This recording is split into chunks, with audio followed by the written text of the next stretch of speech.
দেখুন, একটা কথা দর্থহীনভাবে বলতে হবে, সেটা হচ্ছে সেদিনে যারা হামলা চালালো, যারা ইট ছুড়লো, পাথর ছুড়লো, বোতল ছুড়লো, জুতো ছুড়লো, সরকারি সম্পত্তি নষ্ট করলো, আক্রান্ত করলো, তারা কেউ ছাত্র হতে পারে না। স্পষ্ট ভাষায় তারা হচ্ছে দুষ্কৃতী বা গুন্ডা। মুখ্যমন্ত্রী আগেই জানিয়ে দিয়েছেন এদের বিরুদ্ধে গুন্ডা দমন আইন প্রযোজ্য হবে। কিন্তু আমার এইখানে প্রশ্ন থাকবে শতরূপাদির কাছে, যে এই রকম একটা মিছিলে এই রকম যারা দুষ্কৃতীরা আসছেন, মুখ্যমন্ত্রী বলছেন এদের পেছনে দেশবিরোধী শক্তি থাকতে পারে, এর কোনো ইন্টেলিজেন্স ইনপুট পুলিশের কাছে ছিল না? নিশ্চয়ই ছিল, যার জন্যই এত তাড়াতাড়ি 14 জনকে ধরা হয়েছে। এবং 14 জনের তুমি যদি নাম এবং বয়স এবং তাদের অকুপেশন সবকটা দেখো, আমার তো মনে হয় না যে তারা নিট দিচ্ছিল বা নিটে তাদের একেবারে ভীষণ রকম বড় ক্ষতি হয়ে গেছে।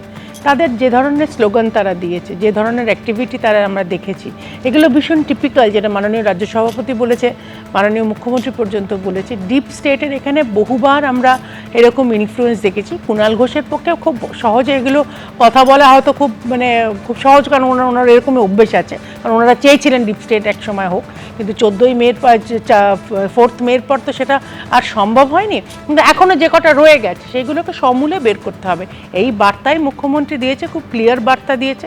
এবং যেটা মাননীয় রাজ্য সভাপতি বলেছে যে এই যে স্লোগানগুলো বারবার দেশ তেরা টুকরা হোঙ্গে, একদম এইগুলো কিন্তু আমরা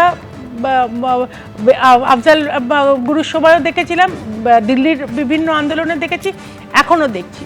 তার মানে এরা কারা? এরা আদৌ দেশের ভালো চায় না, তাদের এডুকেশন পলিসি নিয়ে কিচ্ছু যায় আসে না, তাদের নিটের সঙ্গে কোনো সম্পর্ক নেই। তারা এসেই ছিল এখানে এই নতুন করে, যেখানে ভারতীয় জনতা পার্টি মানুষের ম্যান্ডেট নিয়ে এসছে, হই হই করে মানুষের ম্যান্ডেট নিয়ে এসছে, সেই হজম তারা এখনও করতে পারছে না। যেন অশান্তি করো, এই জন্য পুলিশকে বদনাম করো, সেজন্য এই সরকারকে কোনোভাবে হেনস্থা করো, এইটাই হচ্ছে তাদের একটাই উদ্দেশ্য বলে আমার ধারণা। বেশ, আমি এইখানে মনিদের কাছে আসবো। এখানে সব থেকে বেশি আলোচনা বা চর্চা যেটা নিয়ে হচ্ছে সেটা হচ্ছে মোহাম্মদ আফরোজ।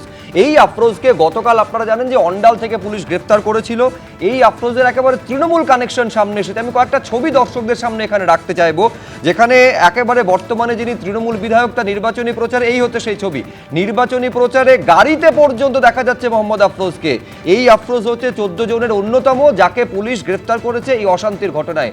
তাই তো তৃণমূলকে নিতে হবে মনিদা, এই তো ছবিটা। দেখুন, আমি শুভজিদার কথা বলছি, এই ভোটটাতে সব থেকে বিজেপির যেটা ক্যাম্পেইন ছিল সেটা একটা নির্দিষ্ট একটা কমিউনিটিকে নিয়ে, সেই জায়গায় দাঁড়িয়ে এত ম্যান্ডেট নিয়ে তারা এসছে। তার মানে মানুষ বুঝেছে সত্যি সত্যি একটা নির্দিষ্ট কোনো একটা কমিউনিটি তারা আমাদের রাজ্যটাকে সেইভাবে অশান্তি কিছু একটা করেছে। সেই জায়গায় দাঁড়িয়ে মুখ্যমন্ত্রী বলেছিল, মনে নেই? তাহলে সেই জায়গায় দাঁড়িয়ে এদের সঙ্গে কানেকশন সবারই আছে, সব মুসলিমেরই আছে, সেটাই কথা নয়। আমি বলছি যে যখন এই যে বলছি সবাই হতে পারে, সবাই হয়তো মুসলমান, আমি সেটা নিয়ে যাচ্ছি না। আমি বলছি যখন এই যে তৃণমূল কংগ্রেস আমি বলছি যারা গুন্ডা তাদের প্রত্যেকের বিরুদ্ধে কঠোরতম ব্যবস্থা নেওয়া উচিত।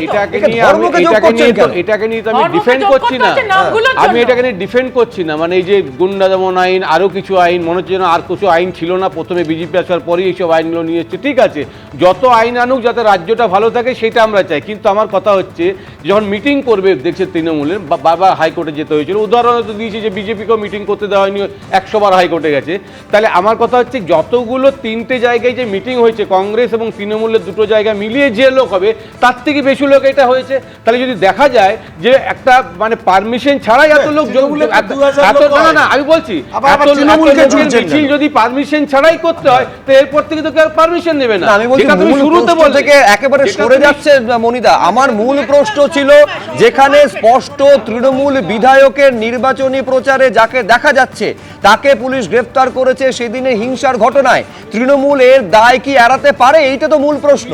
আমার কথাটা প্রথমেই বলে দিয়েছো যে সত্যি সত্যি এত লোকের জমায়েত যদি একসঙ্গে হতে পারে, ইন্টেলিজেন্স কি করছিল? তার মানে যদি এইভাবে যদি মিছিল করা যায় উইদাউট এনি পারমিশন, তাহলে লোকের পারমিশন দিতে যাবে কেন? এরপর থেকে এটা দেখিয়ে দিল যে পশ্চিমবঙ্গতে এই কন্ট্রোলটা আগে ছিল না বলে, যখন তৃণমূল কংগ্রেস ছিল মমতা ব্যানার্জির এই কন্ট্রোলটা এই কন্ট্রোলটা ছিল না বলে আমরা বারবার বলতাম যে নিচু তলার কন্ট্রোলটা মমতা ব্যানার্জি হারিয়ে ফেলেছে। আর এটা প্রথম থেকেই তাহলে হারিয়ে এই যে ফেলেছে মমতা কন্ট্রোলটা। ব্যানার্জি নির্দোষ। তার মানে এত উঠে লোক দাঁড়িয়ে বলছে, এত লোক এক যে second করে ফেললো, লাগবে। তাহলে এইটার সে- নমুনা। মানে শুধুমাত্র কিছু গুন্ডা দমন আইন করবে কিন্তু কন্ট্রোল করতে পারবে না, এটা প্রমাণ হয়ে গেল। কি করে তার মানে জানবে? আমি আবার বলছি, লোক মূল করতে পারবে না। প্রশ্নের উত্তরের দিকে একেবারে যাচ্ছেন না বা মণিশঙ্কর চট্টোপাধ্যায়, যে এই ঘটনায় যখন একটা তৃণমূলের একেবারে তৃণমূল কানেকশন পাওয়া যাচ্ছে, তৃণমূলের নেতা কর্মী তিনি যাই হতে পারেন, যাকে নির্বাচনী প্রচারে তৃণমূল বিধায়কের সঙ্গে দেখা যাচ্ছে, তিনি এবং তার দল তৃণমূল কংগ্রেস তারা দায় এড়াতে পারে কিনা? এবিপি আনন্দ, এগিয়ে থাকে, এগিয়ে রাখে।